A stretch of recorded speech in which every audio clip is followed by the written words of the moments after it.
Pessoal do segundo ano, aqui é o professor Fernando Rosário de Souza, para fazer uma breve revisão para a avaliação 2, a AV2, do terceiro bimestre, itinerários de história. O assunto principal aí vai ser a República Velha, que também é chamada de Primeira República.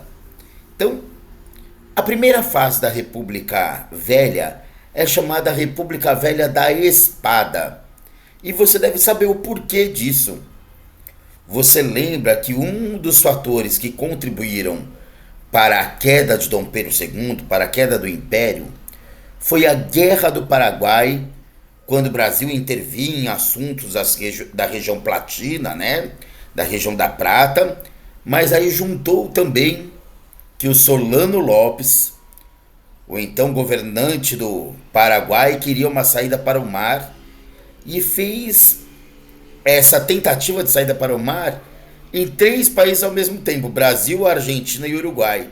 E aí esses três países se uniram e devastaram o Paraguai, ainda com a ajuda de empréstimos ingleses.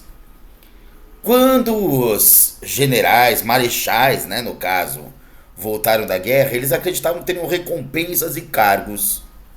E Dom Pedro II praticamente falou o que sua mãe fala quando você fala que, nossa, eu fui muito bem em história. Sua mãe fala, não fez mais do que obrigação. Queria ver bem em física, em química, em matemática. História é fácil, com o professor explicando em formato de brincadeira e simplificando a sua vida. Enfim, o que acontece é que os marechais não gostaram muito de não serem reconhecidos e deram o primeiro golpe da República, que é justamente o que faz a República ter início.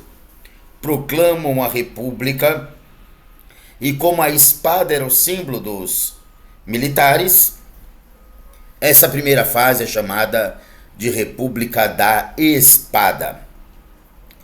Outra força que ficou contra o Império, você deve lembrar que era dos fazendeiros, que criam um sistema onde eles pudessem governar. No sistema monárquico, o poder passa de pai para filho. No sistema republicano, eles podem ser eleitos, e ainda mais se é um sistema com voto aberto, com possibilidade de fraudes, com formação de currais eleitorais com os funcionários desses grandes fazendeiros. A segunda fase da República Velha é chamada de República Oligárquica. Um oligarca é um grande fazendeiro, mas também é apelidada de República da Política do Café com Leite, uma vez que a maior parte dos presidentes que governaram eram de São Paulo, produtor de café, por isso o terno preto, e Minas Gerais, produtor de leite, por isso o terno branco. Como eles se alternavam no poder, a gente diz que havia a política do café com leite. Até hoje em dia, quando você combina a vitória de alguém, de um irmãozinho, de um priminho mais novo, que você deixa ele fazer gol e a vitória dele já está combinada previamente, você diz que essa pessoa é café com leite. Já está com a vitória garantida. Muito bem. O café, então, era o grande produto que trouxe para o Brasil a modernização conservadora. Fernando, essas duas palavras não batem. É a mesma coisa falar grita abaixo. Tá um frio meio quente. Modernização é deixar moderno, conservador é deixar como estava. Como pode ser uma modernização conservadora? Como o café era destinado principalmente para a exportação, precisou modernizar o Brasil. Precisou trazer, construir portos, ferrovias, mão de obra assalariada. Tudo isso foi considerado bastante modernizador.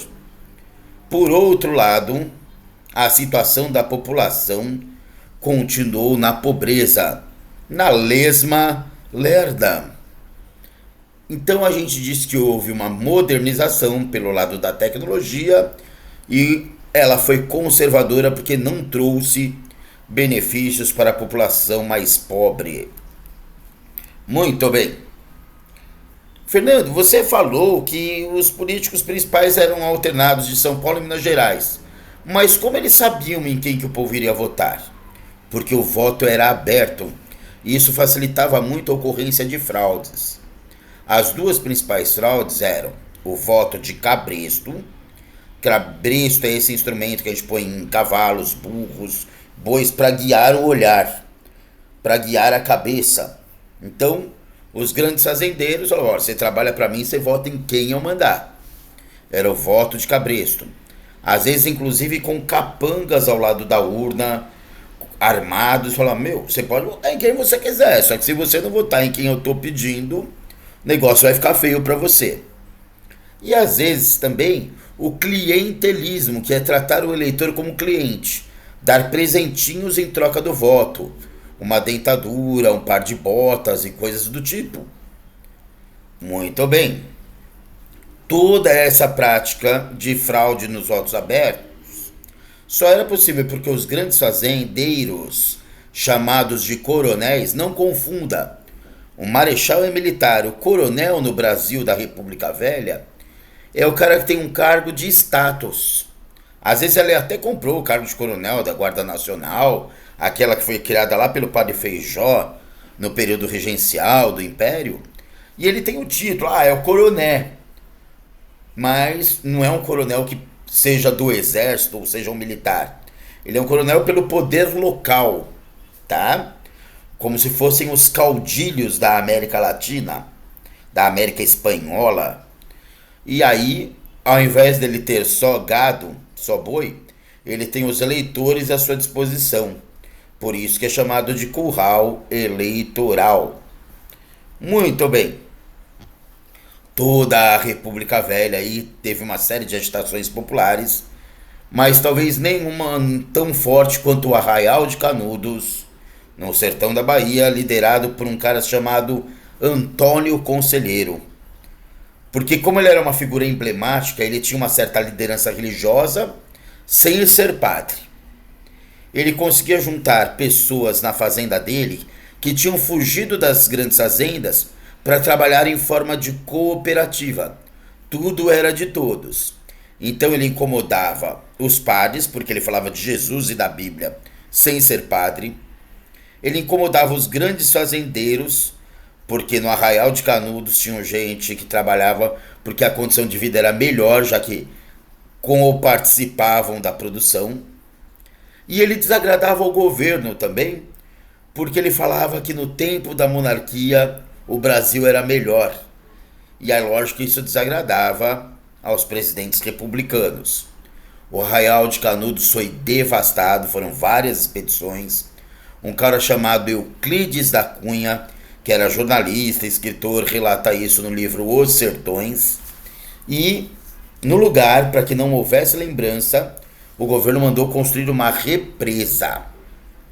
Mas a história é passada principalmente pela literatura de cordel, a literatura com rimas e xilogravuras e impressões de varal, às vezes, ou de pequenos livretos, que ao invés de serem feitos em gráfica, são feitos com xilogravura carimbados, né? Bom, existem aí uma série de questões para você pensar um pouquinho. Então, durante o segundo reinado, a questão platina, ou seja, a questão ali na região da Prata, do Rio da Prata, da Argentina, foi uma das principais preocupações da política externa brasileira. Um resultado disso foi o quê? A articulação de uma aliança entre o Uruguai, a Argentina e o Paraguai? Não. A aliança foi com o Brasil. A ação do governo brasileiro para impedir a consolidação de governos liderados pelos colorados no Uruguai? O Brasil não se meteu nisso. Uma série de intervenções brasileiras nos países vizinhos, o que provocou o crescimento de tensões entre as nações platinas e culminou na Guerra do Paraguai? Essa sim. O Brasil intervia na região e o Paraguai do Solano Lopes também quis a saída para o mar. Essa é a letra C. Tá? Só mais um teste para você entender como funciona. Durante a Primeira República, ou República Velha, o Brasil passou por grandes transformações. Do ponto de vista econômico, o período foi marcado pelo quê? Desenvolver a exploração da borracha. Bom, A borracha já era do Império, mas não é a base da economia brasileira. A base da economia brasileira era o café. Pelo rápido avanço da industrialização, transformando o país em uma das principais potências industriais do período, menos, né? Pela aplicação do Fundo de Loan, os empréstimos, que possibilitou amplos investimentos do governo no crescimento econômico do país, não foi o governo que investiu, foram os particulares, como Barão de Mauá. Por uma intensa política de valorização da moeda brasileira, protegendo o mercado interno das importações industriais, não houve isso. Tomara que aí seja certa. Pela criação de uma política de valorização artificial do preço do café, protegendo os grandes produtores dessa mercadoria, sim, sempre que os estoques de café ficavam encalhados, pelo convênio de Taubaté, o governo federal comprava e queimava os estoques para que o preço se mantivesse alto. Não distribuía para os pobres, porque isso ia fazer com que a muita oferta fizesse com que o preço baixasse.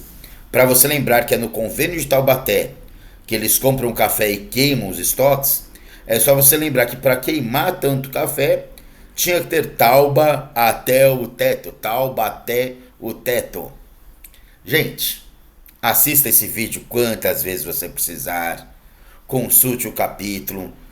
Veja com atenção as partes grifadas, as suas anotações. E eu tenho certeza que você irá bem nessa prova. Até a próxima, pessoal!